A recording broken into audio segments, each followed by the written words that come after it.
Hello and welcome viewers, this is Sultan Fayaz and you are watching Sultan Fayaz official YouTube channel. नाज़रीन, बाबर आजम को एक मरतबा फिर कप्तान मुकर्रर कर दिया गया है। टी20 और ओडीआई का शाहीन शाह अफरीदी को कप्तानी से हटा दिया गया है। शाहीन शाह अफरीदी ने सिर्फ एक मैच के अंदर कप्तानी की थी, एक सीरीज के अंदर कप्तानी की थी जो हम 4-1 से हार गए थे न्यूजीलैंड के खिलाफ। लेकिन क्या सिर्फ एक सीरीज काफी है किसी को जांचने के लिए कि वो अच्छा कप्तान है या बुरा कप्तान है? और एक ही सीरीज के बाद आप बाबर को वापस ले आए हैं, तो क्या वो रीजंस की बुनियाद के ऊपर बाबर आजम को हटाया गया था, क्या वो दूर हो गए हैं? रीजंस क्या दिए गए थे कि बाबर आजम की जो जाती परफॉर्मेंस है उसके ऊपर असरअंदाज हो रही है कप्तानी, उस वजह से वो परफॉर्म नहीं कर पा रहे हैं। इसके अलावा उनके ऊपर एक्स्ट्रा बोझ है कप्तानी का, जिस वजह से ना तो उनकी अपनी परफॉर्मेंस बेहतर हो पा रही है और ना ही वो अच्छे तरीके से कप्तानी कर रहे हैं। तो लिहाजा हम उनको कप्तानी के बोझ से निकाल रहे हैं। तो क्या अब ये रीजन दूर हो गया है? और क्या अब आप लोगों को ये गारंटी है कि जनाब अब अगर बाबर आजम के ऊपर कप्तानी का बोझ डाला जाएगा तो वो अपनी परफॉर्मेंस जो है वो बरकरार रखेंगे और परफॉर्मेंस सही दे पाएंगे? तो जनाब ये जो सूरत हाल है ये इंतहाई तशवीशनाक है और इसके पीछे असल मामला क्या है वो मैं आपके सामने रखने की कोशिश करूंगा। शाहीन शाह अफरीदी को जिस तरह से हटाया गया है, शाहीन शाह अफरीदी के तरफ से भी कहा जा रहा है कि इसके ऊपर कोई अच्छा रद्द-ए-अमल नहीं आया और मुबैना तौर पर जब उनसे बताया गया, उन्हें बल्कि पूछा तो गया ही नहीं, उनको बताया गया कि जनाब आपसे कप्तानी लेकर हम बाबर आजम को कप्तान बना रहे हैं, तो उस पर उन्होंने सवाल किया कि भाई मुझे क्यों हटा रहे हैं, ये उन्होंने रीजन मांगा। तो वहां पर मुबैना तौर पर मैनेजमेंट की जानिब से कहा गया कि हम आपको सिर्फ बता रहे हैं, आप पूछे नहीं, आपको कोई पूछा नहीं जा रहा कि आपको हटा रहे हैं, हम आपको बता रहे हैं कि जी आपको हटा दिया है। तो जनाब आप इसके ऊपर सवाल मजीद नहीं कर सकते हैं, जो कि इंतहाई गैर महज़बाना हरकत थी। और उसके बाद यह भी कहा जा रहा है कि उनके नाम से जो मनसूब एक मीडिया के अंदर बात चलाई गई, एक स्टेटमेंट जारी करवाई गई, वो भी उन्होंने जारी नहीं की कभी भी। तो ये इंतहाई अफसोसनाक है और गैर इखलाकी हरकत भी है। और अब क्या इस सारी हरकत के बाद शाहीन शाह अफरीदी की परफॉर्मेंस मुतासिर नहीं होगी? और ये सब कुछ आपने तब किया है जब 2 महीने रहते हैं आपके टी20 वर्ल्ड कप को। आप अभी तक अपना कोच सेलेक्ट नहीं कर पाए, कोच जो है वो आप लगा नहीं पाए। आप सारा कुछ होने के बावजूद आपके पास इतने ज्यादा लोग हैं। मोहसिन नकवी खुद बता रहे थे एक दिन कि जनाब हमारे पास बहुत ज्यादा लोग हैं 11 प्लेयर्स को संभालने के लिए, जो कि उनके ऊपर एक्स्ट्रा बर्डन है। उसके बावजूद आप अपने प्लेयर्स को ट्रेनिंग के लिए काकूल अकेडमी फौजियों के पास भेज रहे हो।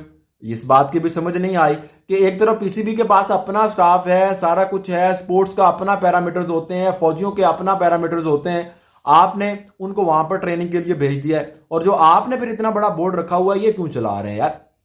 हर काम अगर हमने उनसे ही करवाना है, फौजियों से फिर दफा करें, मुल्क दे दे यार उनको। वैसे ही आप उन्हें कहें कि आए भाई चलाएं आप सब कुछ, हर काम में आप उनके पास चले जाते हैं, उनसे जाके आपने हेल्प लेनी है। अब क्रिकेट के अंदर भी आपने उनको इन्वॉल्व कर लिया है। मुझे इस बात की भी समझ नहीं आई वैसे, लेकिन खैर आज हमारा मामला ये नहीं है, आज हम कप्तानी पे बात कर रहे हैं तो कप्तानी पे ही बात करते हैं। तो अब मुझे जो असल रीजन है बाबर आजम को कप्तान बनाए जाने का और शाहीन को हटाए जाने का वो आपके सामने रखते हैं। कोई रीजन नहीं है मां सवाए लाइकिंग और डिसलाइकिंग के, कोई परफॉर्मेंस नहीं है, कोई इसके अलावा कोई और मेरिट नहीं था, सिर्फ पर्सनल लाइकिंग एंड डिसलाइकिंग है। जका अशरफ साहब को ये आंख नहीं भा रहे थे बाबर आजम साहब, उनको उन्होंने कप्तानी से हटा दिया।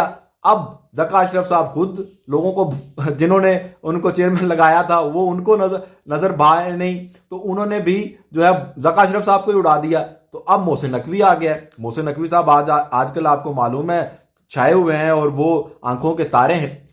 हम अवाम जो है वो इंतखाबात के अंदर कोई एक ऐसा बंदा भी मुंतखब नहीं कर पाई जो कि वजीर दाखिला लग सके जाके वहां पर, वो भी उनको जिम्मेदारी दी गई है और वजीर दाखिला के तौर पर वही काम कर रहे हैं। और उसके साथ साथ पंजाब के पहले निगरान वजीर आला भी थे वजीर दाखिला बनने से पहले, और उसके साथ साथ अब पीसीबी के चेयरमैन भी हैं। तो ये सारी की सारी सूरत हाल मुझे समझ नहीं आती कि ये बंदा क्या अरस्तू है कि इसको आपने पाकिस्तान की 2 इंतहाई अहम तरीन जिम्मेदारियां सौंप दी हैं, वजारत दाखिला भी और साथ में चेयरमैनी पीसीबी की भी। तो ये दोनों को किस तरह से साथ साथ लेकर चलेंगे? और हम अवाम इतने नलायक है कि जनाब हमने आज तक एक बंदा ऐसा मुंतखब नहीं करके भेजा असम्बली के अंदर 2024 के इंतखाबात में जो जाके हमारी वजारत दाखिला चला सके। लेकिन ये सियासी व्लॉग की तरफ हम निकल गए, इस पर फिर बात करेंगे कभी। अभी क्रिकेट के मामलात के ऊपर ही रहते हैं। तो ये sir personal liking and disliking के ऊपर बाबर आजम साहब को कप्तान दोबारा बना दिया गया है।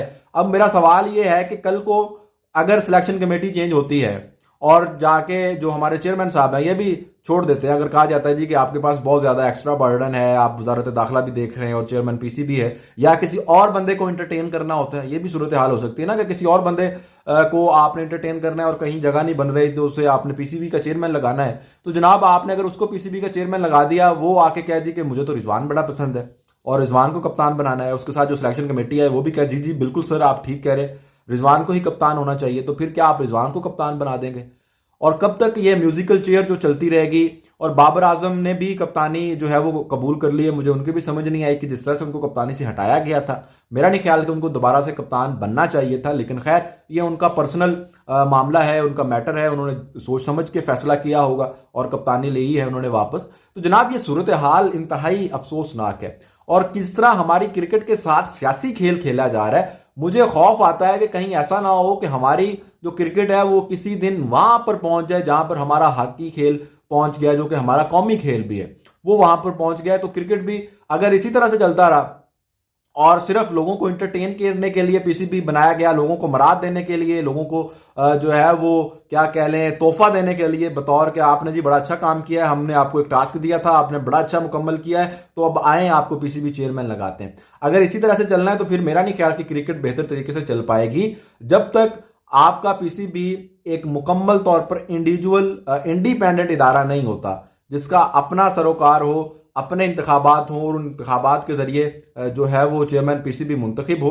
हालांकि ये प्रोसीजर है भी, लेकिन बराए नाम सा है, बंदा वही लगता है जो कि वजीर आजम अपॉइंट करता है। तो इसको मुकम्मल डेमोक्रेटिक तरीके से, वैसी ही डेमोक्रेसी पीसीबी के अंदर है जैसी बाकी मुल्क के अंदर है, तो जनाब वहां पर भी एक्चुअल डेमोक्रेसी आनी चाहिए और जो क्रिकेटर्स हैं उनको पीसीबी का मेंबर होना चाहिए। मेरा ख्याल है कि जो साबिक क्रिकेटर्स हैं उनको पीसीबी का मेंबर होना चाहिए और फिर उन्हीं में से पीसीबी का जो बाकी ऑफिशियल्स वगैरह हैं ये वो उनको भी मेंबरशिप दें, उनमें से जो भी चाहे वो आके अगर वो बनना चाहे चेयरमैन, इंतखाबात हों ओपनली, पीसीबी के जितने भी मेम्बरान हैं वो उसके अंदर जो है वो बैठें, इंतखाबात कंटेस्ट करें और जो जीते वो आके एक प्रॉपर टेन्योर के जरिए एक प्रॉपर स्ट्रेटेजी लेके चले, एक उसका टेन्योर हो, उस टेन्योर के बाद दोबारा इंतखाबात हो, दोबारा पीसीबी का चेयरमैन बने, इस तरह से सिनेरियो चले। ये नहीं हो सकता कि आप जिसको पसंद करेंगे, जिसको नापसंद करेंगे उसको उठा के बाहर फेंक देंगे, जिसको पसंद करेंगे उसको ले आएंगे, वो फिर अपनी मर्जी से पीसीबी के अंदर तब्दीलियां करता फिरेगा। इससे तो क्रिकेट तबाह होगी, इससे पाकिस्तान की क्रिकेट के अंदर कोई बेहतरी नहीं आने वाली है। और अब 2 महीने बाद जाके जब हमारी क्रिकेट टीम खेलेगी वर्ल्ड कप, उसके अंदर परफॉर्मेंस कैसी होगी मुझे समझ नहीं आ रही। और अगर अच्छी परफॉर्मेंस ना हुई, अगर गुड लक हुआ, परफॉर्मेंस दे दी, तो फिर तो हम सारे बड़े खुश होंगे।